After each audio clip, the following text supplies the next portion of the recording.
Hello, everyone, and welcome. Thank you for taking the time today to watch this digital recording. My name is Meagan Dollins, and I'm a part of the Magento Partner Marketing team. At this time, Adobe Command remains committed to helping B2B and B2C commerce organizations proactively adapt to this new normal that we're experiencing. In response to these challenging times, we have created a roundtable webinar series covering topics relevant to those of you on the front lines of e-commerce. You will hear from our partners on how merchants are meeting the essential needs of our community, employees alike, by thoughtfully adapting their digital business models. So I'd like to start by introducing today's presenters, Tom McFadyen and Ed Koch with McFadyen Digital. Could you guys start off by telling us a little bit about yourself and why we're here today?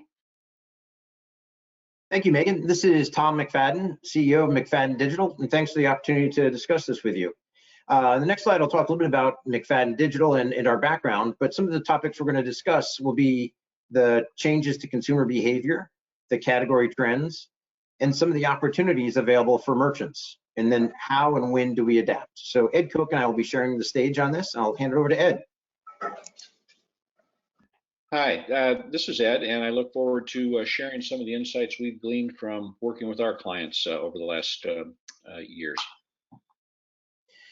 So a little bit about McFadyen Digital. This is not an advertisement for us, but just one slide to give some background on our company. We've been building large-scale e-commerce solutions for over 2 decades, really with a focus of marketplaces for the past decade plus.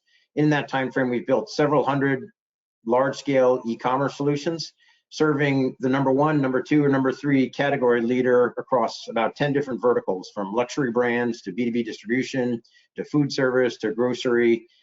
We work with the leaders, again, number 1, number 2, or number 3 in all those categories. We were honored to be recognized last year in the 2019 Imagine Excellence Award for our work with Albertsons, a marketplace there, and this year in the 2020 Innovation Lab recognition for our Cartable IoT pop-up autonomous retail as a service. So that's it for the commercial about McFadyen Digital. Let's jump into our content. Thank you guys both for taking the time to join us today and share your expertise. We don't get the opportunity to speak one-on-one with customers very often, and so we're looking forward to hearing your perspective and how your customers are navigating through this challenging time. Could we start by just sharing a little bit about how you, as McFadyen, have seen the pandemic affect consumer behavior? Certainly. So there have been categories that have grown, categories that have shrunk, modes of fulfillment that have also shrunk or grown, and different segments of the market that have grown or shrunk in these challenging times. One of our clients, grocer leveraging Magento, has seen a 300% increase in online orders recently. So there are certainly some areas of growth in this time of change in the new normal. Certainly the online channels are being preferred as there's less interest in going into retail, and this may be a permanent change in the decline of a lot of retail, physical brick and mortar stores, and more digital commerce transaction and research and behavior by the consumers. That new trend we're hearing being called low touch, as opposed to the former trend towards high touch and minimizing contact with consumers. So it's driven a lot of change, especially in grocery, where there's one grocer that said the change they're expecting to see towards digital in 2 to 4 years has happened in 2 to 4 weeks. That's how quickly the transitions have happened to more of an online transaction mode. And not only is it the purchase online, but the delivery at home and BOPIS, buy online, pick up in store, or buy online, pick up anywhere. And that could be lockers or other locations for pickup. And again, some categories are certainly growing much faster than others, and we'll talk about that in the next few slides.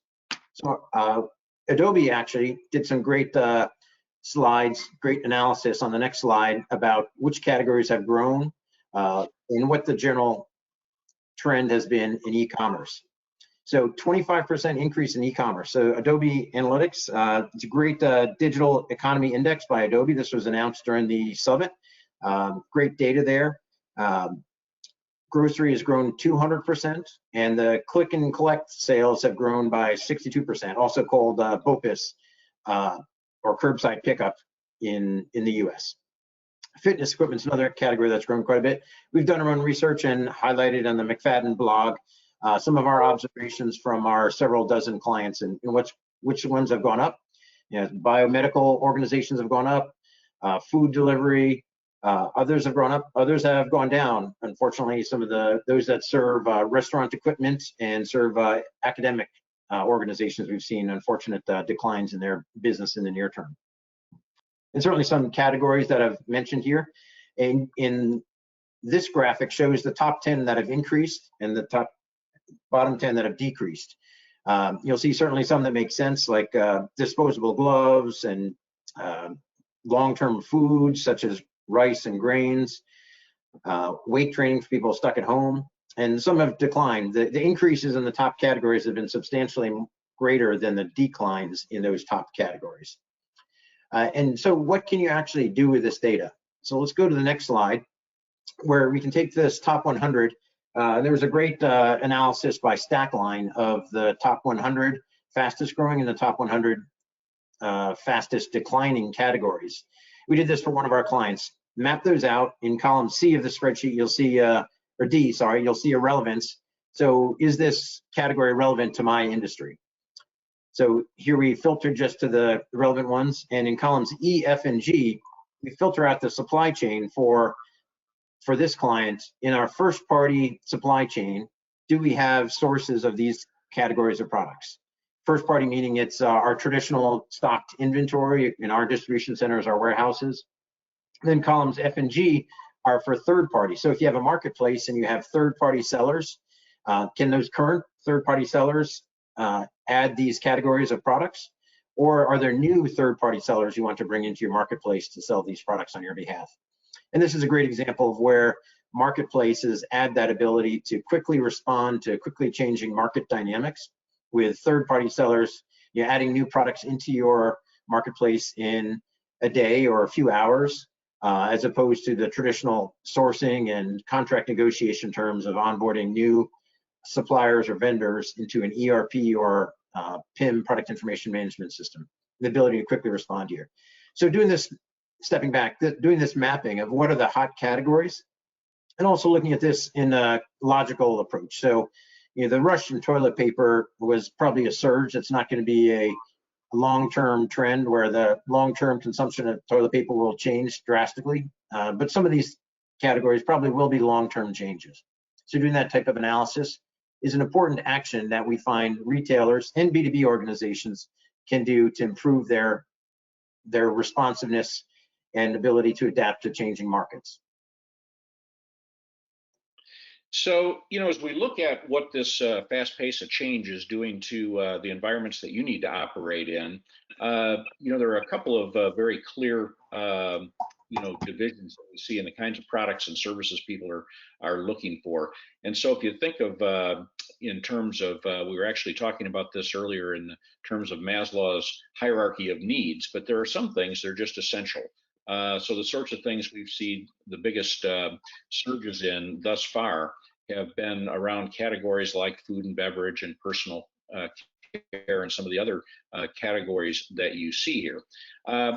As we move a little farther into the pace of change, we're going to see some other things that we talk about in terms of kind of maintaining your balance and your sanity, if you were.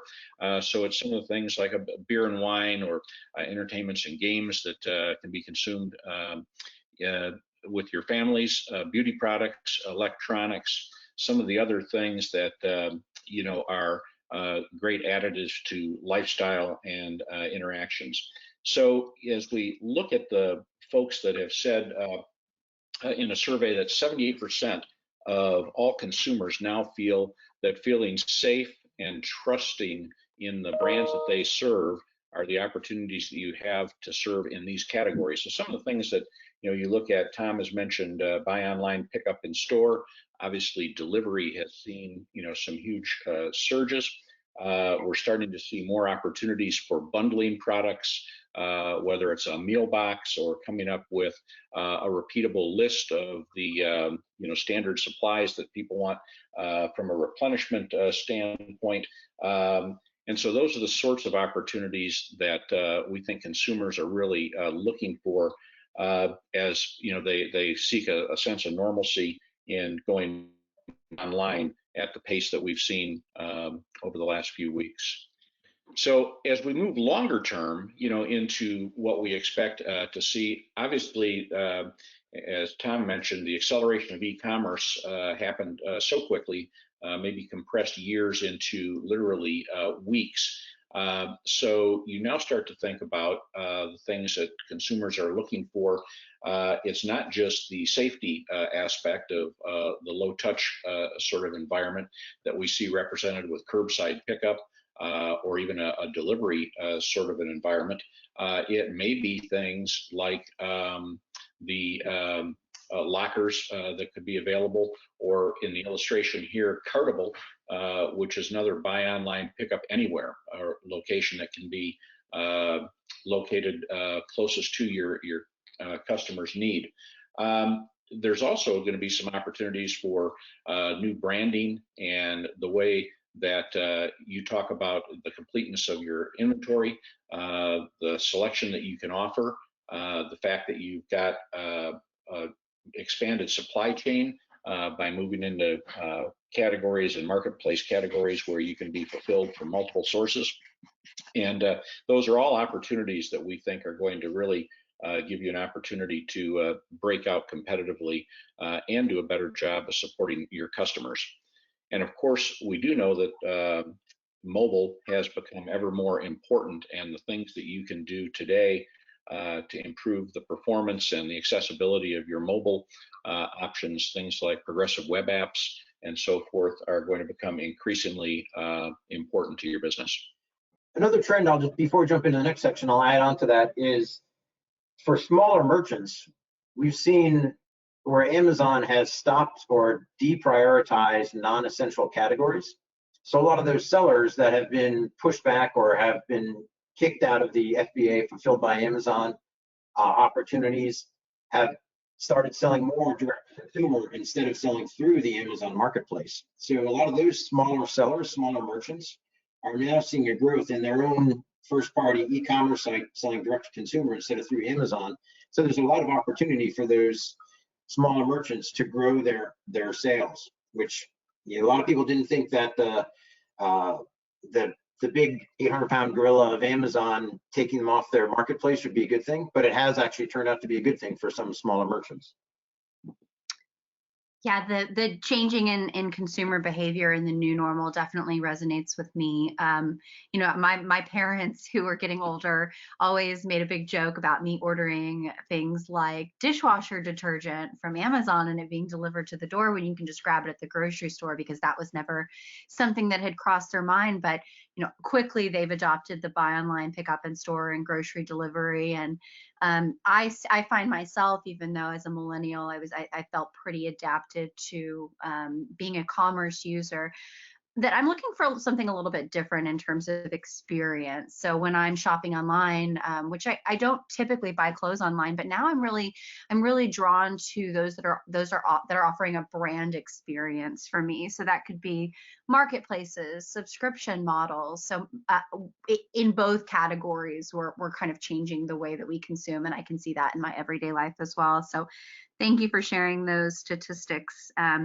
think now we can kind of get into what should these retailers be doing to adapt.